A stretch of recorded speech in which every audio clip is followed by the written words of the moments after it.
Well, first I'll correct your question. Startups need customers, Oh, and they need Yeah. money to get to those Yes. customers. yes. But what you said is actually what almost every founder I ever worked. Every founder is like, I need money.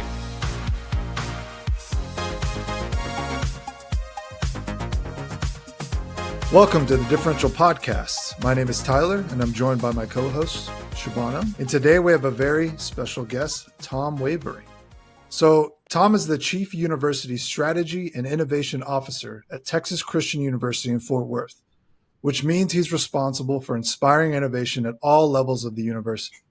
That means he works with leaders on the academia and research side, on the administration side, with industry partners, with students, with the DFW community as a whole, and reports directly to the president. So this is a very strategic role. And we're excited to talk to him today because people like Tom are the strategists and connectors that help build the innovation ecosystem in a city, which Fort Worth and the DFW area are ripe for. Tom, welcome. Tell us about your background in technology transfer and how you got into what you do now. Sure, absolutely. Well, again, thank you for the opportunity to join you on this exciting podcast. So my career and journey in tech transfer and entrepreneurship and startups and innovation was basically formed by when I was a small child. I always went to visit my family in Quincy, Illinois. And in Quincy, Illinois, there's a park called Wavering Park. And I always was like, wow, that's amazing. I want to have a park named after me. And then I eventually figured out why there was a Wavering Park in Quincy, Illinois. And it was after this gentleman, Elmer Wavering, who Elmer Wavering, in case you didn't know, is in the Automotive Hall of Fame because him and his friend Bill Lear, as in Bill Lear of Learjet, were the first people to invent the alternator and the car radio and a bunch of other things. And then Elmer he was more the engineer, technical person. So he had these friends, the Galvin brothers, who came down from Chicago and were like, hey, we should start this company. And since you do like car radios, it's like motors and communications. Let's call the company Motorola. So Elmer was one of the founders of Motorola. And hence, that's why there's a random park in Quincy, Illinois. So I was like, I want to do that so I can have a park named after me. So when I went to school, I studied engineering, but I was always really interested in the idea of startups and was actually one of the early employees of the first spin-out company out of Virginia Tech in Virginia. And through that experience, we started as, hey, we're commercializing this great, exciting fiber optic technology that was invented at Virginia Tech. But pretty soon we evolved our business model to we were actually a technology transfer company. So what we found were there were technologies in universities and government labs, even big industry that were really exciting, but those organizations weren't necessarily set up like a startup or a small business to go do something with it. And so we could go do that over and over again for all those different companies and launch products and startups. And really, I had about almost 20 years in industry building companies that was the business model, kind of applied research and development, turning into products, startups, licenses, et cetera.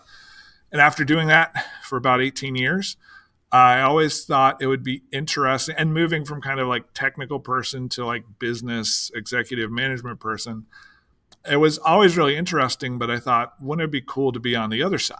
What if instead of this small company that was helping all these big companies and universities and whoever, what if I went to one of those and actually could start to imagine how to rework the larger institution with its resources and expertise and talent and et cetera. And so that's when I started looking into an academic career. And then I ended up moving from, most of my career was in the Washington, D.C., Virginia, Maryland area. Then I moved out to Oklahoma. My wife and I and our 7 kids loaded up our wagon, went west. And I was in Oklahoma for the last 8 years as the executive director of the University of Oklahoma's Innovation Hub, doing all things innovation and startups, entrepreneurial ecosystem building, et cetera. And then just about 4 months ago, I had the amazing opportunity to come down here to the vibrant, amazing metroplex that is DFW and the amazing town that is Fort Worth, to take on this new role at Texas Christian University as the inaugural Chief University Strategy and Innovation Officer. Incredible. I got to know, how many parks do you have named after you now? 0. Well, TCU better get on that, right? I mean, you got dreams here that you're trying to achieve. But that's, we got time. So yeah, you got time. That's what you're building. That goal is still out there. We're working on it. I still can't separate the Tom Love Innovation Hub at OU from Tom Wavering. Like, I thought that was named after you. I'm going to keep thinking that. Well, and my favorite story there is one year we always would celebrate the anniversary of the Tom Love Innovation Hub. And one year we had a cake made, and instead of saying happy birthday, Tom Love Innovation Hub, it said happy birthday, Tom Love Innovation Hub. So you're not alone. Yeah. Don't feel bad.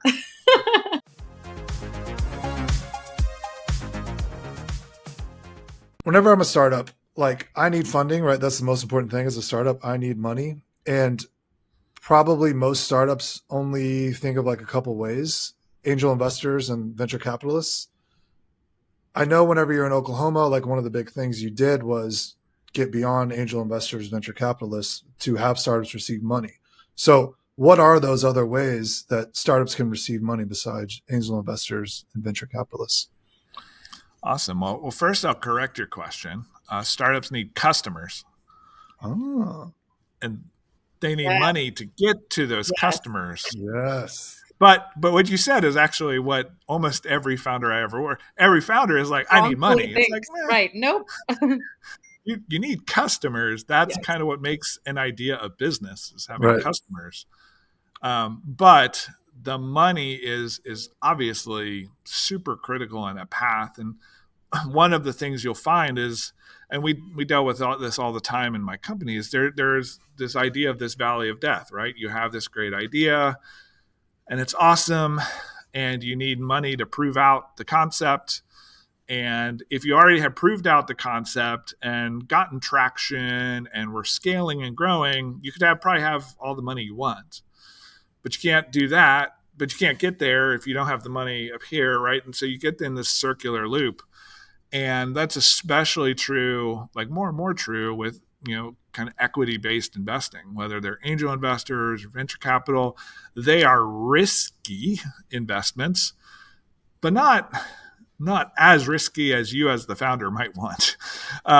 They want to see traction. They want to see an experienced team. They want to see a track record of success. And if you're a random person with idea who's like, I can do amazing things, they're like, good luck. Once you've done amazing things, we're happy to give you money. And so back in the 80s, the US government identified that there was kind of this gap in this ecosystem. And that's where a gentleman named Roland Tibbetts and others started a program called the Small Business Innovation Research, or SBIR program, which is the idea. It's kind of like the U.S. government deciding to be a seed fund, right? And so they call it America's Seed Fund. It's currently about a little over $4 billion. The federal government invests but doesn't take equity in small businesses across the country to kind of be that first investor, that's that high-risk investor that can provide non-dilutive, capital that's cash. It's not a loan, so you also don't have to pay it back. So it's money to help develop products that meet economic needs, mission needs of different government agencies. And the ultimate goal is, with that funding, those companies grow. They're super successful. They pay a lot of taxes. And now you get the virtuous cycle type of thing happening. And historically, the SBIR program has the best return on investment of anything the federal government spends its money on. It's generally well supported by both parties. And that's where you can look today at any number of Fortune 500 companies, multiple unicorns that were all started either directly through SBIR, funding, or they've all been acquired by, the large companies as those companies have grown and been able to tap into SBR funded companies for the innovation, the next generation disruptive products that they're developing. As a person who's trying to start a business and you're in that kind of valley of death, if you are working on a business that is kind of high tech, high risk, really innovative, really groundbreaking, and you're finding no one else can fund it, that's where, SBIR and STTR can help. The other thing that's really nice with SBIR funding that I've found is helpful is that with SBIR, let's say you have a great job already. Let's say you work for a company like Differential and you're doing amazing stuff. But you're like, you know what? I always wanted to have a little side hustle. I wanted to go do something else. You can actually start a virtual company that has no employees, go write an SBIR proposal for that virtual company. And then only if they're getting funding, right? So a check for $250,000 shows up.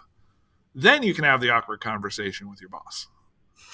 It's like no angel or venture investor will give you that deal, right? So what it also does is, in addition to just helping founders who are trying to go on this journey, it actually is a transformative economic development tool to bring more founders into the equation, kind of get more people over that. I have a nice job, I have a husband, a wife, kids. I don't want to take that risk. Well, leveraging, federal funding like this SBIR program can help bring those people into the entrepreneurial ecosystem. And then once they start, they're like, oh yeah, this was a great decision. Let me go and transform the world. Wow. Okay. So if anyone's wondering, can you really raise money that way? Yes. I was living in Oklahoma at the time you launched this and you helped Oklahoma startups raise millions from this kind of funding. And I remember I went to one of your events and one of the founders I met, they were working on carbon sequestration, where they were literally like taking carbon out of the air and finding a way to embed it into soil. And I remember thinking, what a greenfield idea, what an early idea, and how incredible it was that you and your team got a pitch together with them and a plan and put them through this incubator to the point that they could raise money for that, which again, to raise a VC round for that with just having your early experiments to go off of would be impossible. So I thought that was really incredible, really valuable. My question is, where is that in DFW? Is there something like that, a program like that incubator you created? Yeah, so in Oklahoma, we created a program called the OK Catalyst program. And the idea of it was, you hear all the time about like accelerator programs, and you go through your cohort program, and then at the end of it, you have your pitch day, your demo day, and then like all these people go write checks, maybe, sometimes. We'll see. And I always thought like that idea was good, right? The idea is I'm going to move somebody forward, help them figure out their product market fit, figure out their customer base, pitch deck, whatever. Like all that training is really good. The problem is the outcome is generally a little unrealistic, right? There's very few things that with just, 8 weeks of people helping them go from like this to this. There certainly are, but at scale, that's really hard. And so I thought, what if you could take that same idea, but apply it to something that has a much higher probability of funding later on? And so that kind of created the OK Catalyst program, where if you look at federal funding through this SBIR program as something companies could go get, but because it's a program out of Washington, D.C., because every government agency runs their program different ways, especially if you're a startup not in Washington, D.C., where to start? What does different things mean? What are all these acronyms? Who do I talk to?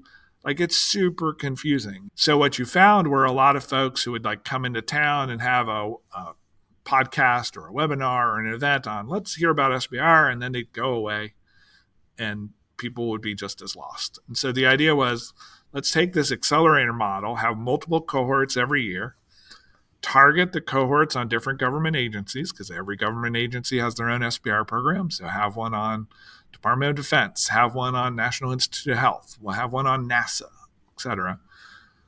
And then start from, I am a founder who's interested in SBIR. And so over those 8 weeks, we'd help them incorporate their company. We'd help them register to do business with the federal government. We'd teach them how to write proposals. We'd help them strategize on kind of which government agencies to approach. And by the end of it, they'd write a proposal that would be submitted to the government. So within SBIR, there's 2 phases, a phase 1 and a phase 2. Most phase 1s, which is like feasibility, is a couple $100,000. So let's say $200,000. The probability, if you're a random person and you write a proposal to the government to get $200,000, is about a 10% win rate. So, better than venture capital, but still like pretty low. And so what we found with the programs we developed through OK Catalyst, if you could train the folks to understand what the government customer was like, what they were motivated by, what the proposal needed to look like, again, how to tell your story to your investor, except in this case, the investor is the federal government. We got folks up to about a 40% win rate. And so that got us a lot of interest and attention, and even a bunch of startups from North Texas, Arkansas, Kansas, Kentucky, and other groups started going through our program. So here in North Texas, currently the University of North Texas has a program through their HSC Next Phase 0 initiative, led by Adrian Denvier and Cameron Cushman over there at University of North Texas. And they right now are the group that's helping organizations here in North Texas. And then, kind of with my background and what I was able to do in Oklahoma, we're hoping to work with them and other partners across the ecosystem to kind of build on the true opportunity, the broadest opportunity for SBIR. Because another thing that tends to be a challenge is people think SBIR is like, oh, it has to be this incredible, like, super high tech quantum blah blah blah thing, and there certainly is, but I like to highlight one of a North Texas founder, Shireen Abdullah, who has a company called Yumlish, and she has done a lot of work to develop a really amazing kind of nutrition and wellness like website and system, and she had heard about our work in Oklahoma. She's one of the folks who came up and got her help. And, when you ended up figuring out, like, could she get SBIR funding, she came up with this amazing idea that said, okay, I'm making people healthier, right? Fitter, eat better, more nutrition. How does that relate to anything in the government? And so what she found out was basically the Department of Defense is having a hard time recruiting people for the military that pass the physical requirements. And so people say, I want to join insert the blank. And they're like, run a mile and do this other stuff. And then they're talking about it. Right. And right now they have to just turn them away. And so she was able to get SBIR funding, working with the military to now have this intervention that when someone applies and they would be allowed into the military for everything but they don't meet the physical health requirements, now there's a thing they could give them to say, go do that. And it dramatically increases the ability of folks to now enroll and be productive in the military. And so it's those types of things, right? Yes, it has to have innovation, but it more just has to have some risk, right? It might be a technology risk, it might be a market risk, and there's science and technology behind it, but there's a wide range of kind of interpretations about kind of exactly how deep tech does the solution really need to be able to be successful in the program.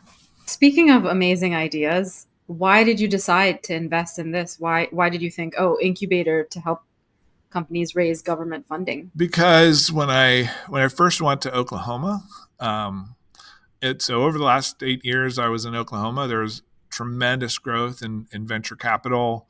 Again, relative to Oklahoma, we went from a couple to a dozen, which is awesome, amazing in 8 years, and they're all great people doing amazing work. But especially when I started, like there truly was virtually no early stage capital. And so, as the newly minted innovation person to go do startups, it's like, well, someone said startups need money. I think I heard that earlier. So yeah, like it was hard to have startups without money, and I was surprised again coming from the Washington D.C. area. I thought, oh, Oklahoma, it has all these like military bases, all this amazing, capability, great universities. Like they should be like all over SBIR. And the stat that always just shocks me was when I came to Oklahoma. So within, I mentioned SBIR has all these different buckets of money. The Department of Defense SBIR budget alone is about 1.5 billion with a B dollars per year. The state of Oklahoma, when I got there, brought in under 1.5 million with an M from the Department of Defense. So it was things like that said, hey, there is some untapped potential, and I think they're now up to about, 15, 20 million a year. So big improvement, but still like just scratching the surface of what's possible. The companies that I, helped like lead and build for those 20 years, they were generally the most successful in the country at bringing in SBIR funding, right? So the companies I helped lead, and we write 100 proposals many times a year, like 1,000 proposals a year. Like we were just like machines being able to crank these things out. And so I was intrigued by the idea of, well, if my one company could write 100 proposals for a given proposal round, what if 100 companies could write one proposal? And what would be the economic impact of that? And if the only gap there is truly knowledge and understanding and some pointing folks in the right direction, it's a pretty lightweight effort to have a tremendous impact. And that's one of the things that to me is so exciting about now being in DFW, with the amazing growth of the area, the amazing corporate infrastructure of the area, the amazing universities in the area. Like to your point, earlier, there should be a vibrant start. Forget Austin, forget some of the other. There should be a vibrant startup ecosystem here, and I think SBIR. If you look across the state of Texas, there's SBIR funding going to lots of different parts of Texas, but not this part.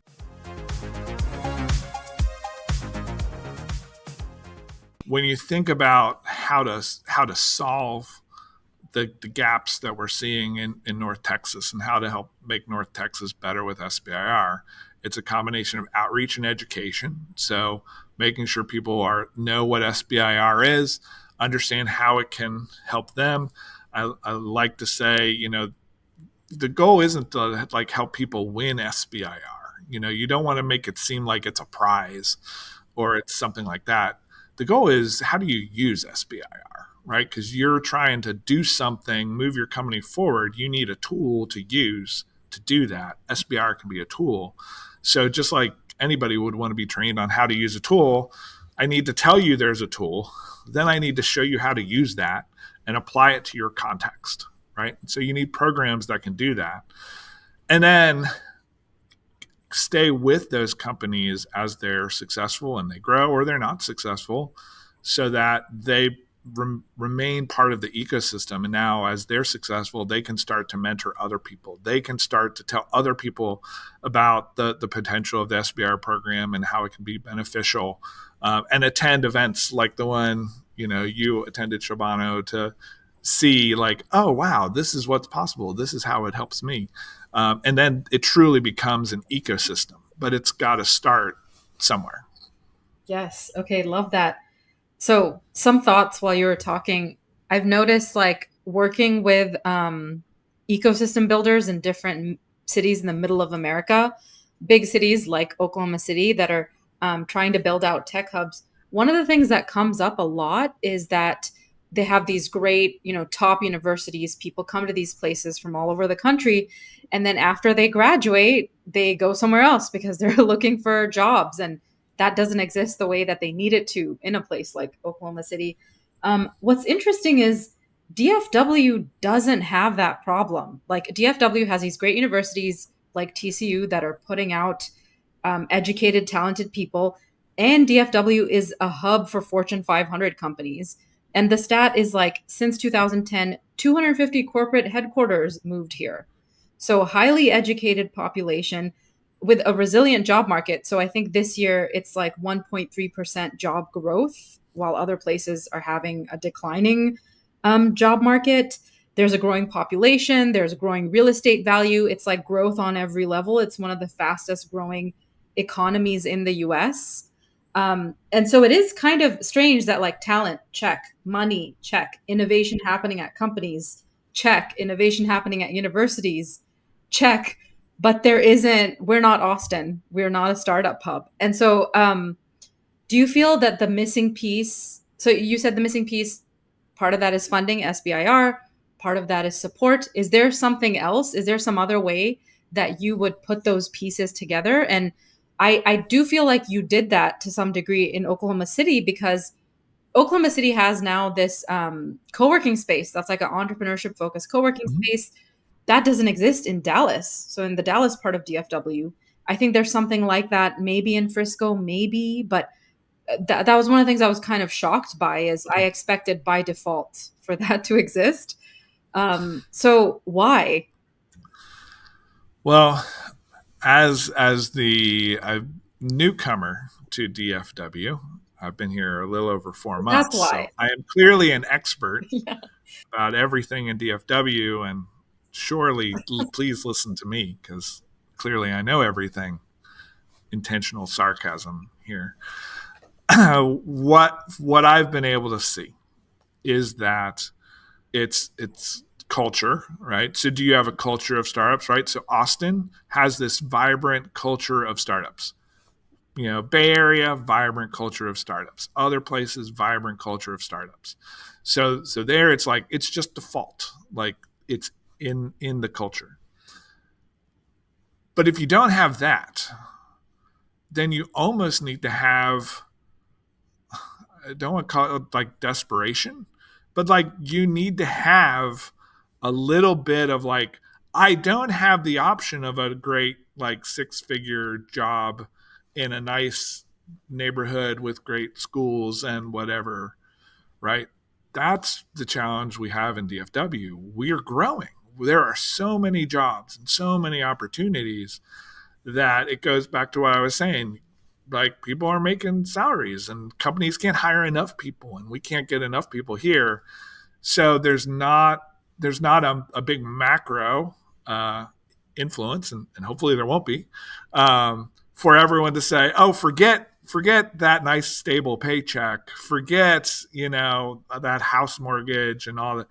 I'm going to go start a company, and this guy Tom said I could go write proposals to the federal government, and now I have millions of dollars.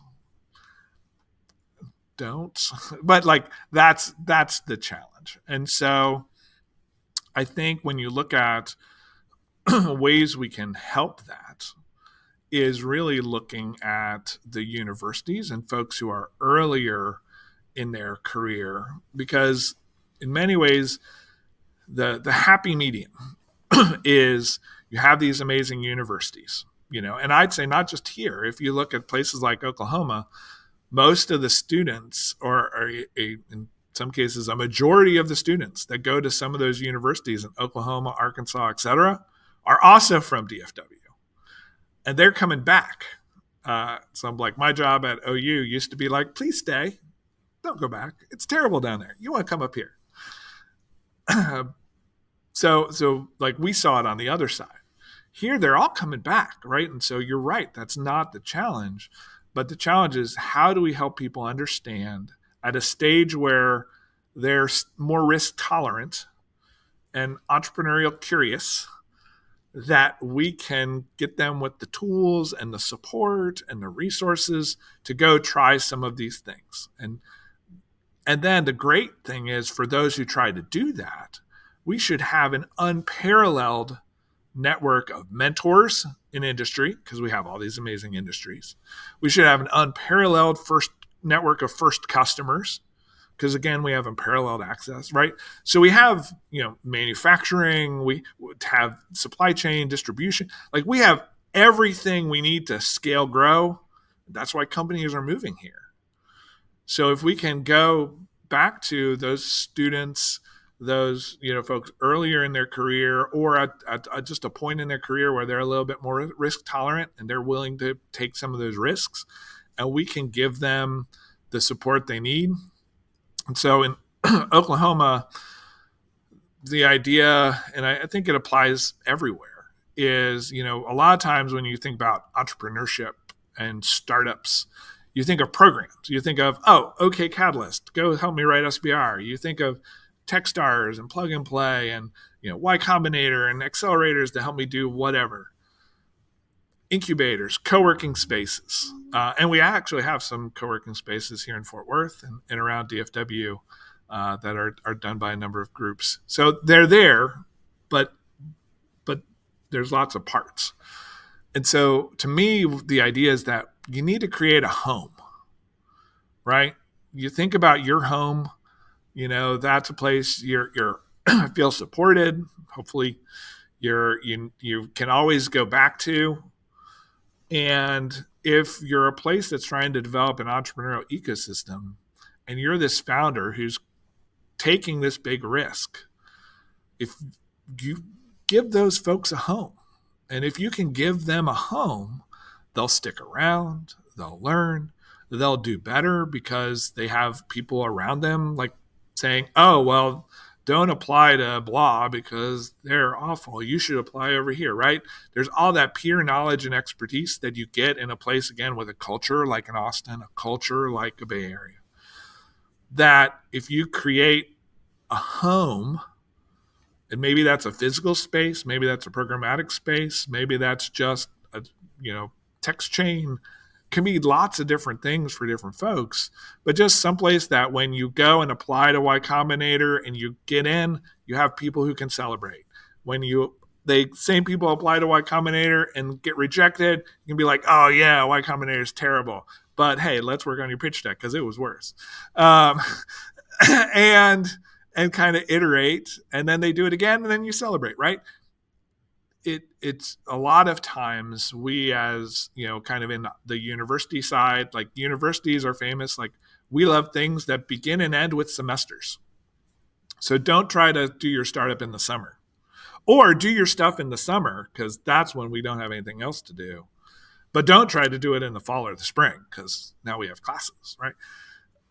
And so that happens all across the ecosystem. Everybody defines things by their programs as opposed to saying, you're trying to start a business. You can't wait for the summer or the fall or the spring or the next 8-week cohort of blah. Like you're trying to do stuff now. There's probably things you could be doing now. And if you haven't done it before, you need help. You need support. You need people you can talk to. You need a place you can go. You need an ecosystem that supports that. And if you don't have that, that idea you had to quit your job or not get the job looks dumber and dumber, every day. And then you end up with a lot of folks who just won't stay in the process long enough. And if they don't stay in the process, you can't get the culture. And if you don't get the culture, you're not going to scale and grow it. And so it's all an engine that you need to feed. And so it's how do you start at the top of the funnel with more folks, with the support they need, the programs they need to have the economic impact, transformative result on the economic growth of the area, take us from whatever, number 3 to number 1, right? Let's get even bigger than New York. Why not? Just let me buy a house first, and then we can, yeah, that's fine. But yeah, so that to me is, if we can create a home in North Texas for entrepreneurs that connects the amazing co-working spaces and the amazing programs and the amazing resources, fills some of the really critical gaps that still exist in the ecosystem, I think that could be a transformative kind of next step for the region.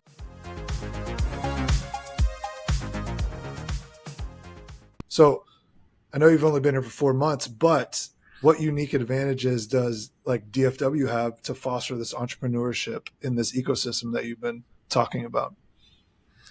Well, to me, I think one of the biggest assets the region has is, I mean, yes, Dallas, especially financial, but when you look across all of North Texas, there is an amazing array of Fortune 500 companies, all different industries, that are well represented in the ecosystem. And so, to me, finding ways to connect the entrepreneurial ecosystem with that amazing corporate infrastructure is where the opportunity is. Because, when you look at what are the challenges with doing any type of business, right? How do you find your customers? Well, if you have a whole bunch of companies nearby, probably one of them could be a customer. So that helps. The other challenges you have is workforce. So you're trying to launch a company in AI or manufacturing or whatever. You like to know you can hire other people. There's going to be other smart people. And especially if you have this broad corporate base of amazing talent and support, and you're a startup that is able to get through that first hump of, oh, yeah, it was scary and risky as solo founder or, company of 3 or 4. But once you're like getting a little traction and you're making a couple million and you got 5-10 people and you're talking about venture capital, now the people you could hire are actually folks who are like, oh, I'm tired of working at a bigger company. I want something different. I wasn't going to quit my job to go start my own company, but I'll go be employee 5, and try that, And so I think the workforce we have, the corporate infrastructure we have, the amount of expertise we have, again, as I mentioned before, if you can get past just how do we get things started and a little bit, down that road, the rest of the ecosystem that, is really hard for other places to create, we already have. So Yeah. it's just focused on that early stage. And I think for an ecosystem, our challenge comes in, is it better to spend energy to attract new companies to move here? Or is it better to grow your own? It's like a classic economic development debate. And so in Oklahoma, it was easy because it was hard to sometimes get companies to move there. So let's spend a lot of energy on growing our own. Here in North Texas, I think it's a more complex debate to say, okay, we could spend all this time to grow these super high risk things and argue it has a transformative impact. But if I can, with a lot less work, bring in a company and create 100 jobs tomorrow, that's good too. Like that's not bad. So I think it's we have some of those types of things that, we'll need to figure out. But in terms of if we can activate it, I think the potential is there. And that's where ultimately I think it'll come down to like the universities where, if let's say it's hard to convince folks, it's better to focus on growing your own companies versus just bringing in another company that already starts with 100 jobs. Well, everyone likes data. So if you can prove out your model, right? If you can get traction and show, hey, here's a way, a TCU can be an engine of startups. A UTA is an engine of startups. University of North Texas is an engine of startups. Texas A&M is coming to town, putting a lot of resources in research and innovation into downtown Fort Worth. That should be an engine of startups, right? And so if we can kind of lead as universities in the ecosystem and prove to a place that hasn't had to rely on growing our own the potential there is for growing our own, then we can become an even better kind of diversified portfolio, right? Because in the best case, you're both attracting companies and you're growing your own and you're doing it all. And it's, especially in the ecosystem, the scale of DFW, you want as resilient an ecosystem as possible, so that depending on whether it's better to grow your own or attract folks or scale the companies you already have, right? All these different levers for economic growth. The more you have of all of them, the better you can weather any future potential economic downturns or challenges that are going to that could happen someday. I got a question about the SBR specifically. Like, if I'm a student at TCU and I heard this very inspirational pitch that you have been giving this whole time, and I'm like, dang, I want to start my own company now. And I come and talk to you and you're like, you should totally start your own company. If I go down the route of getting an SBR type grant, does that mean I can no longer get angel investment or venture capital funding, or can I mix and mash? And then if I'm an angel investor or a VC, does that mess with my investment? Like, how complicated or how non-complicated is that relationship?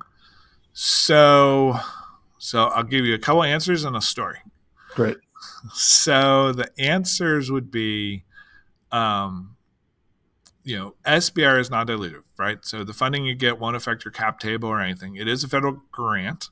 So there could be some like accounting restrictions and you could be audited and other things, which again, founders might not like. But if you're an investor, you probably want to know your investment's going to be audited and tracked and whatever. So there really isn't anything from an investor side that would be negative about SBIR, except that sometimes SBIR, because it's this process that you have to write a proposal and then you don't know if you're going to get funding, and it's a couple $100K, or in phase 2 it could be $1 million or $2 million, depending what company you are and where you are in that fundraising cycle. It could be seen as a distraction.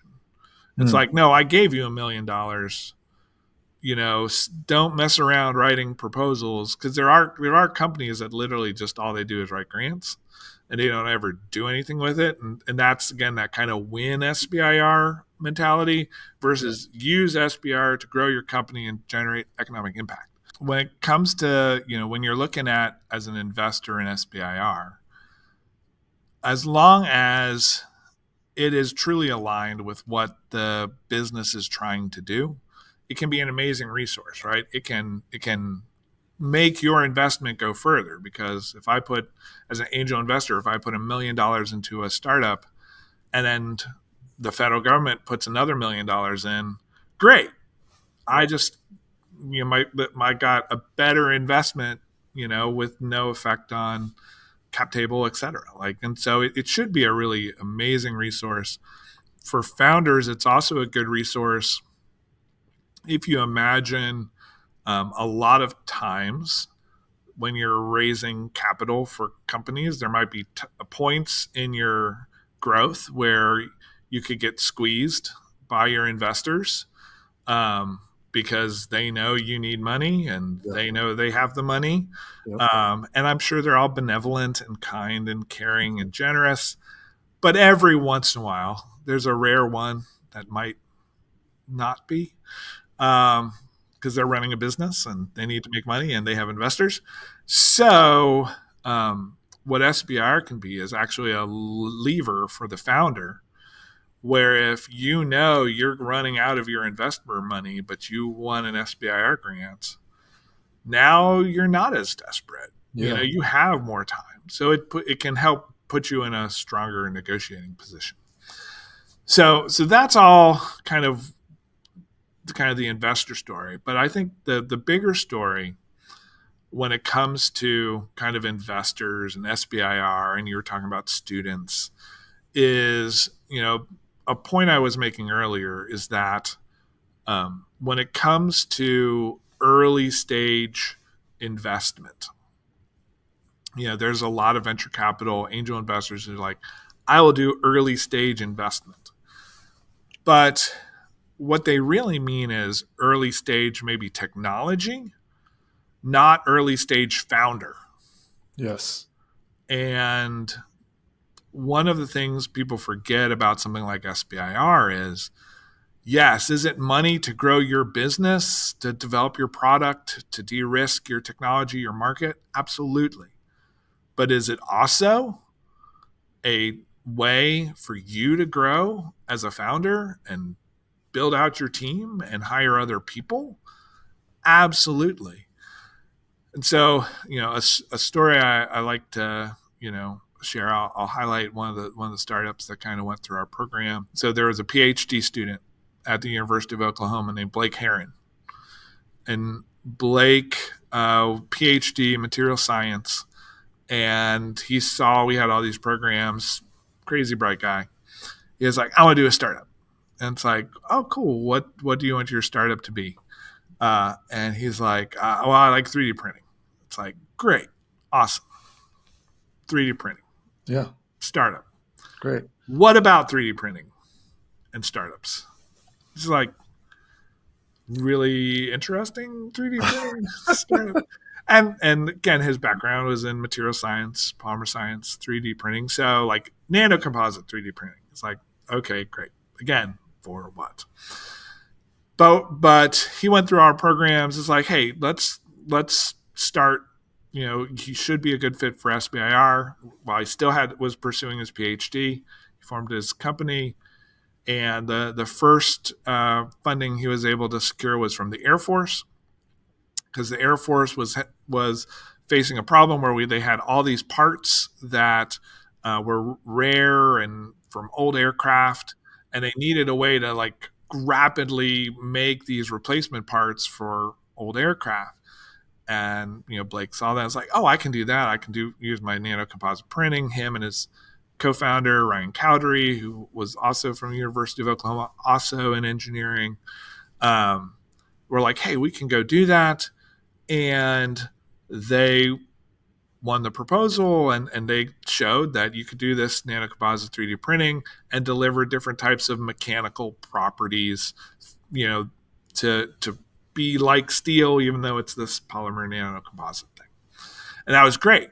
But then Blake, started trying to figure out, well, what's the actual business, right? So as him and Ryan went around and talked to people, it's like, it's great that the Air Force needs like 10 of these a year, Yeah. but that's not a business. So he Yeah. went and talked to all these people.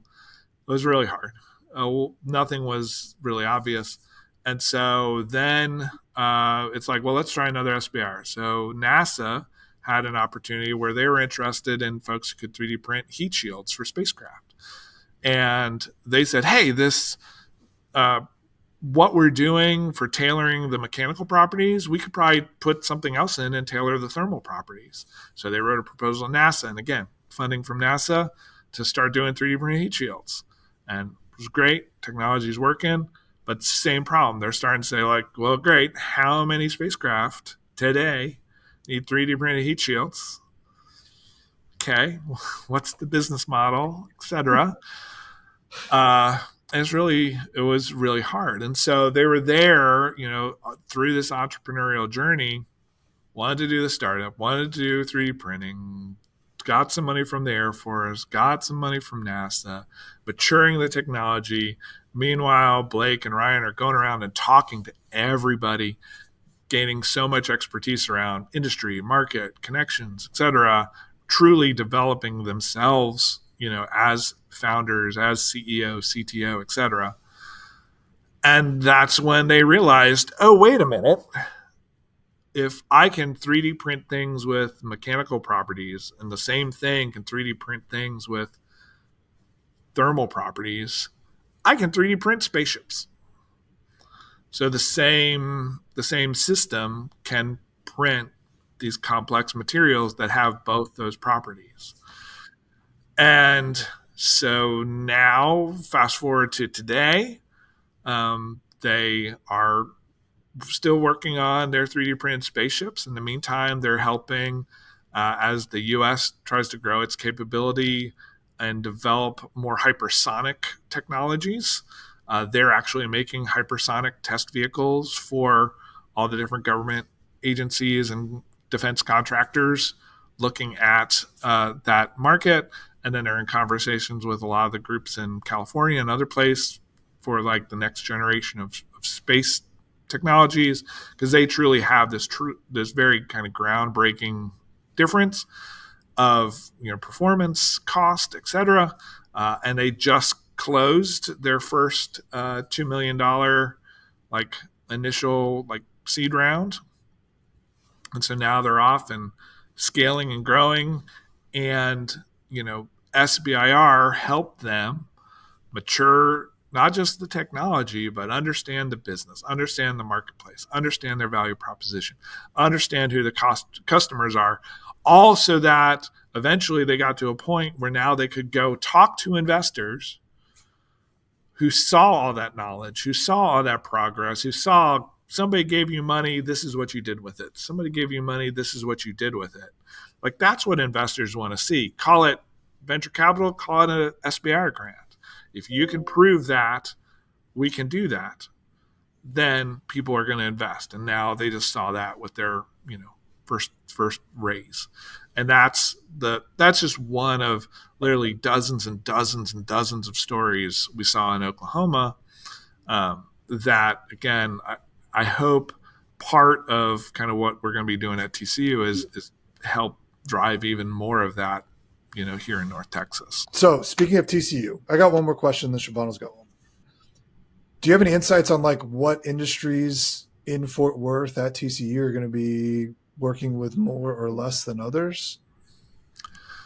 So again, I've been here 4 months, so I'm an expert in all things TCU and North Texas, because it's a small town, not too much going on. Yeah. Again, insert sarcasm here. But in general, so TCU is really at an interesting point. So part of my role at TCU as Chief University Strategy and Innovation Officer is I'm leading this effort along with the president and the cabinet, and the faculty and staff, and so many, more than 10,000 folks across campus have been engaged in developing TCU's new strategic plan called Values in Action. And this plan is going to envision, hey, as TCU, we have this amazing culture, this amazing community, these incredible students, faculty, etc. How can we grow that, right? How can we have even more TCU grads? How can we do even more scholarly activity, academic research, etc.?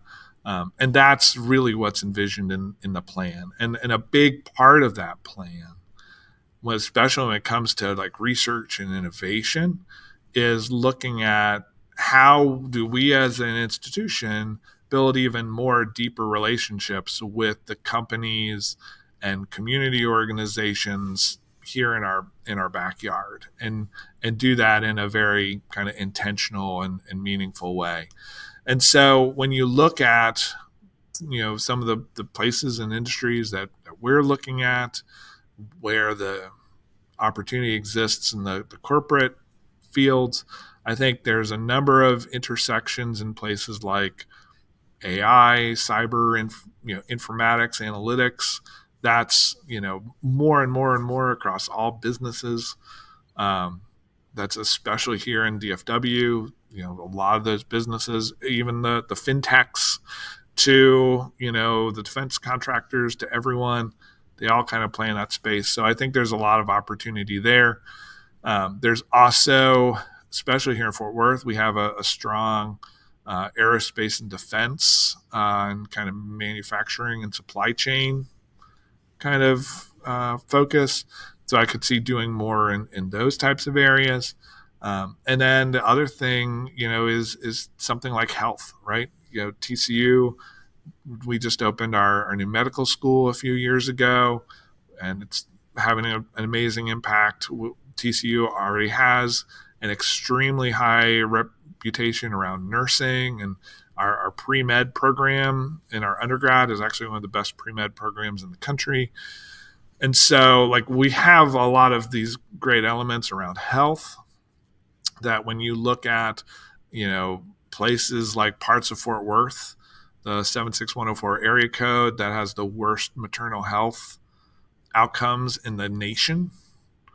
There are just a lot of opportunities where, again, we as TCU, as part of our community, can do things, drive innovation, drive opportunities in the community that not just are great economic impact, create jobs, but actually can help contribute to the society and culture and the true health of the community that we live in, right? And so if we want to, TCU, we're the one of the oldest universities here in Fort Worth. We like to think of ourselves as kind of like a university of Fort Worth, like just with history. But are we doing everything we can to live up to that? Okay, my final question. What inspires you most about the work you do, about all of this stuff? So to me, I think the thing I find the most inspiring is when you can work with, someone, maybe they're a student, maybe they're an experienced entrepreneur, maybe they're, community member or whatever, faculty member. And when you can provide them with some knowledge or some training or connections, and you see the change, right? You see their growth. You see what they're able to now do, with just like little bits of help or advice or connections, whether it's you or other people. Like I always thought when I ran my, built my companies, that there was no better feeling than having an idea and then seeing it as like a physical product or a piece of software that now people are using, and they're like, oh my gosh, my idea is affecting change. And now it's like, it's not a product, but it's actually people, it's ecosystems, it's economy, that if we can be doing things that are truly changing lives for the better, that are setting people on totally different, trajectories of success and economic growth, personal growth, cultural growth, like that's, kind of what universities are supposed to be doing. And to me, that's where there's just so much potential and so much excitement. And again, one of the reasons I was excited to come to TCU is, TCU, we have the happiest campus in the country, right? So we already have this amazing culture. We're known for amazing teachers. We're known for amazing student experience. And now if we can take that and open that up to even more of the community, more of North Texas, more of the country, I think that to me is what, really gets me, excited about the potential, for both TCU, but also the region, and, helps, fill my bucket of things that, help me say, okay, let's get up, let's do this again. It's stories like the Blake, it's stories like the, Shireen, and seeing them go on this journey, being part of that journey, and then seeing the amazing success they're able to have and be like, wow, I was just a tiny little part of that, but that was really cool. Love that. Yeah, I'm excited to see what you're going to do here. Totally excited. Well, I don't have any other questions. Siobhan, I think you're out of questions. I want to thank Tom for joining us today. It was really inspiring. I'm very excited to see what happens in the next year in Fort Worth. Any last words for us before we close out? Well, again, I just want to thank you for the opportunity to be on this podcast, and, stay tuned. And now that I'm at TCU, I think I have to end everything with like "Go Frogs." Go Frogs! So "Go Frogs." I don't do two though, because you don't want like "Go Frogs." No quote. Yeah, you don't want to say "Go Frogs." Right? No. Just "Go Frogs."